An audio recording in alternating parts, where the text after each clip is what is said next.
aí. Da miniatura. Puxou o papai? Não. Vai ficar quietinho. Puxou o papai não. Olha lá, certinho. Ele mostrou bem. Tá tudo imprensado. Até ele ficar com raiva, a gente vai ver esses pés. O da menininha não tem essas bolinhas não, né? É retinho, né? Da menina a gente vê como se fosse um sanduichinho. Você vê como se...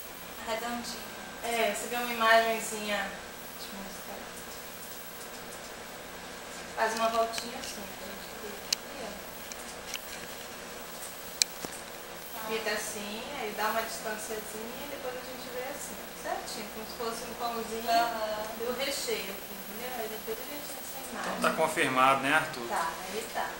Tá, que as lembrancinhas já tá até com o nome dele. Arthur resolveu mostrar, porque aula é imprensado. O vô até saiu do vô, não tava vendo nada, entendendo nada, mas agora ele já descobriu de novo. O sonho do vô era ter um filho homem, agora com um neto. Tá bom. O que o vô não deu conta, né, o genro conseguiu.